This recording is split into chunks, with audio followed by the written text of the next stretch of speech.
جب ماہ صیام رمضان المبارک جلوہ گر ہوتا ہے، جنت کے 8 دروازے کھول دیے جاتے ہیں، جہنم کے دروازے بند کر دیے جاتے ہیں اور شیاطین جکڑ دیے جاتے ہیں۔ اللہ جل شانہ اس موسم رحمت میں خاص عنایات اپنے بندوں پہ فرماتا ہے۔ ایک نفل ادا کرنے سے فرض ادا کرنے کا ثواب ملتا ہے اور ایک فرض ادا کرنے سے 70 فرائض ادا کرنے کا ثواب ملتا ہے۔ اسی طرح راہ خدا میں 1 روپیہ دو گے تو 70 روپے خرچ کرنے کا ثواب ملے گا۔ اسی طرح باقی نیکیاں بھی جتنی بھی ہم کرتے ہیں، وہ ایک نیکی کریں گے تو 70 گنا اجر ماہ صیام میں ہمیں نصیب ہوتا ہے۔ اس لیے اہل ایمان کا یہ طریقہ ہے کہ وہ اس مہینے میں کثرت کے ساتھ تلاوت کرتے ہیں، کیونکہ ایک مرتبہ اگر قرآن مجید پڑھ لیا تو 70 مرتبہ قرآن مجید پڑھنے کا ثواب نصیب ہوا۔ ماہ صیام میں چونکہ شیطان بندھا ہوا ہوتا ہے، تو ہم اپنے آپ کو نیکی کی طرف اگر لانا چاہیں تو اتنی رکاوٹیں نہیں ہوتی جتنی عام دنوں میں ہوتی ہیں، لیکن اس کے باوجود بہت سارے لوگ ہیں جو رات کو بڑا پکا ارادہ کر کے سوتے ہیں کہ میں صبح وقت پہ اٹھوں گا اور نوافل بھی پڑھوں گا اور نماز بھی ادا کروں گا، لیکن جب صبح ہوتی ہے تو انہیں یا تو جاگ نہیں آتی یا نیند سے بیدار ہو جاتے ہیں، بستر سے اٹھا نہیں جاتا۔ جب کہ وہی شخص انہوں نے صبح سبزی منڈی جانا ہو تو چھلانگ لگا کے اٹھتے ہیں اور سبزی منڈی پہنچتے بھی ہیں۔ سستی، طبیعت کا کسل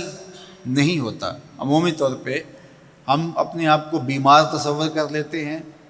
اور سستی اور کسل کا نام دے کر کے، بہانہ دے کر کے ہم کہتے ہیں کہ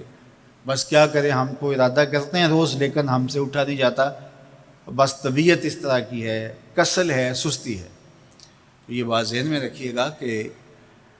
ارادہ کرنے کے باوجود بھی صبح جب ہم اٹھ نہیں پاتے یا کوئی بھی نیکی کا کام ہم کرنے کا ارادہ کرتے ہیں تو ارادہ کرنے کے باوجود ارادہ ہی رہ جاتا ہے، ہم کر نہیں پاتے،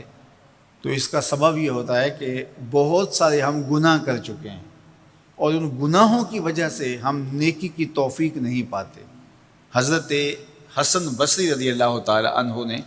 یہی وجہ اس کی بیان فرمائی ہے۔ تو اس کا بہترین طریقہ یہ ہے کہ توبہ کی جائے، اور توبہ بھی سچے دل سے کی جائے، رو رو کے اللہ سے گناہوں کی معافی مانگی جائے، اور سچے دل سے جب توبہ کی جائے تو پھر سارے گناہ نہ صرف مٹا دیے جاتے ہیں بلکہ ان کو بدل کے نیکیوں میں تبدیل کر دیا جاتا ہے۔ تو ماہ صیام کے اندر پختہ عزم کریں اور اس عزم کو عمل کی شکل دینے کے لیے سچی توبہ کریں کہ ہمارا یہ رمضان اس طرح سے گزرے، یہ مہینہ اس طرح سے بسر ہو کہ ہم اس مہینے میں اللہ تعالیٰ کی قربت حاصل کر لیں، ہم گناہوں سے پاک ہو جائیں اور ہم جو ثمرات ہیں، جو فوائد ہیں اس مہینے کے، وہ ہم سمیٹ سکیں۔ تو یہ وہ مہینہ ہے جس کے انتظار میں میرے اور آپ کے آقا و مولا اپنی آنکھیں لگائے ہوتے تھے اور دن گن گن کے وقت گزارتے تھے کہ ماہ صیام آ رہا ہے۔ تو اس مہینے کا عزت کے ساتھ، تکریم کے ساتھ، اعزاز کے ساتھ استقبال کرو اور اس کو پلکوں پہ بٹھاؤ، اس کو دل پہ بٹھاؤ۔ اس مہینے کی تکریم یہ ہے کہ اس میں ہر برا کام چھوڑ دیا جائے۔ اگر کوئی شخص برا کام نہیں چھوڑتا اور روزے رکھتا ہے تو میرے اور آپ کے آقا و مولا کا ایک فرمان سن لیجئے، من لم یدع قول الزور والعمل بہ فلیس للہ حاجۃ فی ان یدع طعامہ و شرابہ۔ فرمایا کہ جو جھوٹ اور برے کام نہیں چھوڑتا، اس کے بھوکا اور پیاسا رہنے کی اللہ کو کوئی ضرورت نہیں ہے۔ تو روزہ خوراک بچاؤ مہم نہیں ہے جو چلائی جاتی ہے، بلکہ یہ تزکیہ نفس کا موسم ہے، باطن کی صفائی کا موسم ہے، اور باطن کی صفائی نہیں ہوتی جب تک ہم کوشش کریں۔ آپ کے بدن پہ بہت ساری میل چڑھی ہوئی ہے اور جمی ہوئی ہے بدن کے ایک ایک عضو پہ میل، تو آپ پانی میں چھلانگ لگا کے باہر بھی آ جاتے ہیں تو میل نہیں اترتی،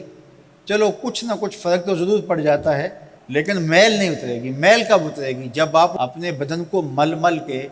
اس کے اوپر صابن لگا کر کے اچھی طرح سے اس کو جب اتاریں گے محنت کوشش سے، تو پھر آپ کا بدن مہک جائے گا، ہلکا پھلکا ہو جائے گا، میل اتر جائے گی۔ یہ موسم رحمت ہے، اللہ کی رحمتوں کا می برسے گا، اس سے کچھ نہ کچھ فائدہ تو ہوگا ہی، لیکن حقیقی فائدہ وہی حاصل کرے گا جو اپنے گناہوں کو مل مل کے دھوئے گا اور اپنے آپ کو صاف کرنے کی کوشش کرے گا۔ تو اپنے من کے میل اتارنے ہیں،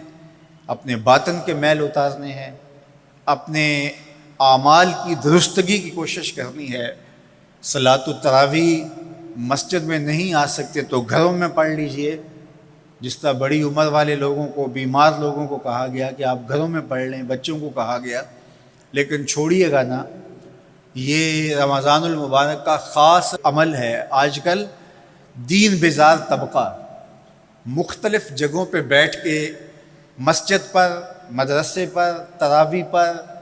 ان چیزوں پر تبصرہ کر رہا ہے اور اتنا ہلکا ثابت کرنا چاہ رہا ہے ان امور کو، جس طرح یہ چیزیں ہوتی کچھ نہیں ہیں، جبکہ ماہ صیام کے قیام پر میرے اور آپ کے آقا مولا نے بشارت دیتے ہوئے فرمایا، من قام رمضان ایمانا و احتسابا غفر لہ ما تقدم من ذنبہ، جس نے رمضان المبارک کی راتوں میں قیام کیا ایمان اور محاسبہ نفس کے ساتھ، اللہ اس کے پچھلے سارے گناہ معاف فرما دیتا ہے۔ یہ بہت بڑی دولت ہے، تو اس دولت کو ضرور سمیٹیے گا، ضرور حاصل کیجیے گا۔ من کی